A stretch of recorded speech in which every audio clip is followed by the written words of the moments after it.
ಶ್ರೀರಾಮನವಮಿ ಹಬ್ಬದ ಪ್ರಯುಕ್ತ ಇತಿಹಾಸ ಪ್ರಸಿದ್ಧ ಶ್ರೀ ಹೊಳೆ ಆಂಜನೇಯ ಸ್ವಾಮಿ ದೇವಸ್ಥಾನದಲ್ಲಿ ಬೆಳಿಗ್ಗೆ ಶ್ರೀ ಮುಖ್ಯಪ್ರಾಣ ದೇವರಿಗೆ ಮಧು ಅಭಿಷೇಕ, ಪಂಚಾಮೃತ ಅಭಿಷೇಕ.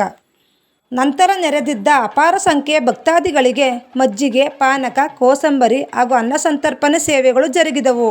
ಎಲ್ಲ ಭಗವತ್ ಕಾರ್ಯಕ್ರಮವು ದೇವಸ್ಥಾನದ ಪ್ರಧಾನ ಅರ್ಚಕರಾದ ಪ್ರದೀಪ್ ಆಚಾರು ಹಾಗೂ ಸಹಾಯಕ ಅರ್ಚಕರಾದ ಸುರೇಶ್ ಆಚಾರ್ಯರವರ ನೇತೃತ್ವದಲ್ಲಿ ಜರುಗಿದವು.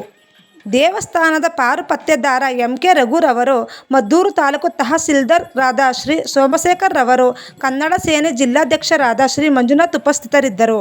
ಮದ್ದೂರಿನ ಜನಪ್ರಿಯ ಶಾಸಕರಾದ ಕೆ.ಎಂ. ಉದಯರವರು ಹಾಗೂ ಅವರ ಧರ್ಮಪತ್ನಿ ಶ್ರೀ ಹೊಳೆ ಆಂಜನೇಯ ಸ್ವಾಮಿ ದೇವಾಲಯಕ್ಕೆ ಭೇಟಿ ನೀಡಿದರು.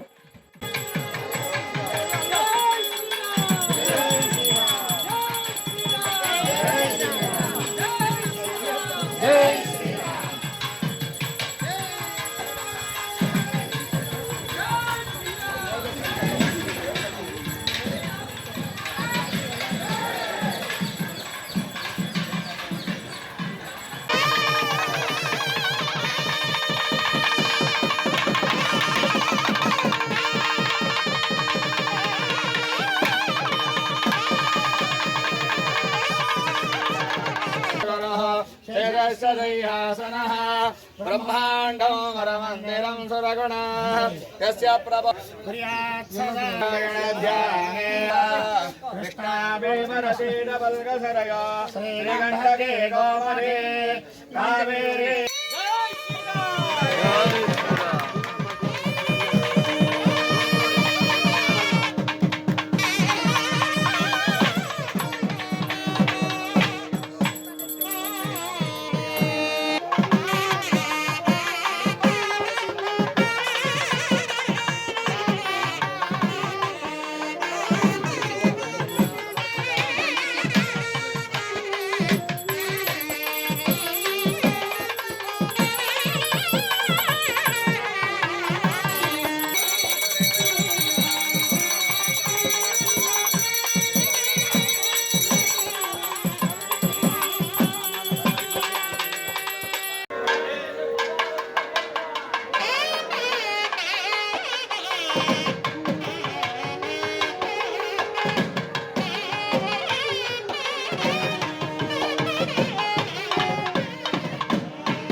अभिवृद्ध्यर्थं समस्त सन्मंगलावाप्त्यर्थं रथोत्सवांग महापूजाख्यं कर्म करिष्ये और कई नीर हाकि ಅಲ್ಲಿ ಮುಂದ್ಗಡೆ ಬಿಡಿ ರಥದ ಮುಂದೆ ಪೂರ್ತಿ ಹಾಕಿ ರಥದ ಮುಂದೆ ಹಾಕಿ